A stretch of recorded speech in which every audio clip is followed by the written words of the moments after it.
Misalnya gini, ini cerita yang mungkin teman-teman udah pernah dengar. 4 bulan yang lalu saya kehilangan motor seharga 21 juta. Saya nggak mau nyebut mereknya karena nggak di endorse ya.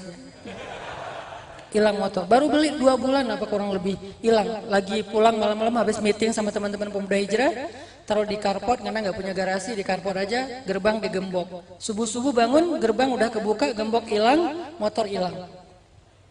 Apa yang membuat saya nggak langsung mungkin ya sedih berlarut-larut sampai membuat saya kayak marah banget, mungkin kenapa masih bisa sabar, kemudian kayak tenang gitu, tetap diikhtiarkan cari keliling kompleks, siapa tahu ada yang lagi dorong-dorong motor saya gitu kan, cuman mau dibilang dong kayak mirip motor kita gitu, nggak akan diapa-apain. Ada orang mungkin orangnya gede-gede ramean misalnya, ya kenapa bisa kuat sabar? Mungkin pas detik itu karena kata Nabi as-sabru 'inda sidmatil ula, sabar itu di awal kejadian. Kalau setelah sekian lama namanya bukan sabar, sadar. Jadi kalau kita dapat musibah, wah panik gitu, udah lama-lama, ya udah deh, innalillahi wa inna ilaihi rajiun. Itu bukan sabar, itu sadar. Sabar ukurannya di awal kejadian. As-sabru kata Nabi, inda sidmatil ula. Sabar itu di awal hentakan. Ketika kita diuji oleh Allah dengan jebret ada masalah, jebret ada kayak musibah, mungkin musibahnya enggak dengan suara lantang, suaranya pelan. Kita jadi adik kakak aja yuk. Kan pelan ya, ngomongnya kan santai kan.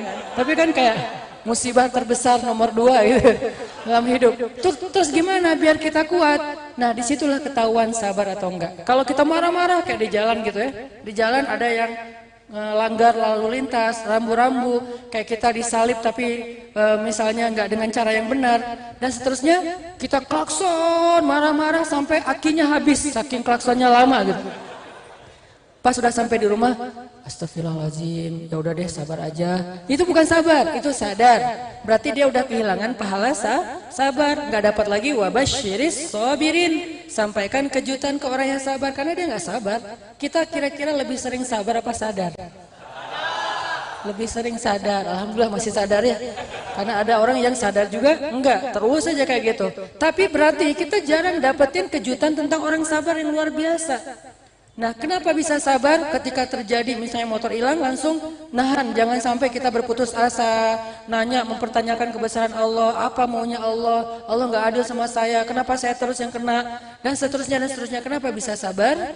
Karena kita yakin kepada Allah. Kata Nabi, siapa yang ketika kehilangan sesuatu lalu dia membaca doa Allahumma ajurni fi musibati wa akhluf li khairan minha, Allah akan menggantikan yang dia kehilangan itu dengan yang lebih baik. Itu janji Allah dan Rasul. Karena kita yakin kepada Allah dan Rasul, setiap hari kita bilang sadaqallah, setiap hari kita bilang sadaqar Rasul, akhirnya tenang. Kan buahnya itu kan ketenangan. Ala bidzikrillah tatmainnul qulub. Zikir di sini itu bukan cuma subhanallah, subhanallah, bukan. Ketika kita ingat Allah dalam masalah kita, jadi tenang. Kenapa? Masalah kita kalau ditaruh di depan mata kita itu jadi gede. Begitu ditaruh di hadapan Allah jadi kecil. Dunia ditaruh di depan kita besar banget.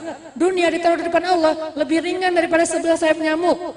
Sehingga artinya apa? Masalah apapun kalau kita hadapin sendiri itu nggak akan kuat. Kegedean masalahnya. Tapi kalau ditaruh di hadapan Allah itu jadi ringan, gampang, sepele banget, receh. Karena kita taruh di hadapan Allah, jangan di hadapan kita. Makanya kalau ada masalah, jangan taruh di depan kita. Taruh di depan Allah. Cara naruh masalah di hadapan Allah, taruhlah dia di atas sajadah dalam sujud panjang kita. Itu cara naruh masalah di hadapan Allah. Begitu kita taruh dengan doa-doa kita, langsung ringan. Kenapa? Itu mah receh di hadapan Allah. Kalau kita nggak yakin dengan doa, wakhluf li khairan minha, kita bakalan putus asa, baru juga beli 3 bulan, kayak sedih banget gitu kan, udah belinya cash lagi, nggak ada asuransi yang bisa balikin, artinya nggak bisa ngeklaim kemana-mana, kan rugi nih. Tapi kalau ada kalimat, kita taruh aja kepada Allah, Allah motor saya hilang, ganti dong yang lebih bagus. Kan itu kan terjemahannya kan, karena kalau kita baca bahasa Arab nggak ngerti terjemah kayak agak kurang greget gitu, seberapa greget lo doa aja. Jadi harus ngerti, terima ya Allah motor saya hilang, ganti dong yang lebih bagus, udah tenang. Kenapa tenang? Karena yakin. Karena buah dari keyakinan itu sakinah, tenang. Seminggu kemudian, alhamdulillah Allah ganti dengan motor seharga 31 juta. Sebulan kemudian, ini lagi diganti dengan harga motor 45 juta. Masya Allah ya, subhanallah. Ini nih, Allah ganti 2 motor loh sekaligus. Satu 31 juta, satu lagi 45 juta. Jadi kalau ada masalah dalam hidup teman-teman, tinggal bilang aja, ya Allah saya ada masalah nih kecil. Jangan bilang, ya Allah masalah saya besar banget. Karena kita meletakkan masalah itu di depan mata kita, jadi gede. Coba taruh di hadapan Allah. Kata Allah, kata Nabi, dunia dan seisinya di mata Allah itu lebih ringan daripada sebelah sayap nyamuk. Apalagi ini bukan dunia dan seisinya, cuman recehnya dunia.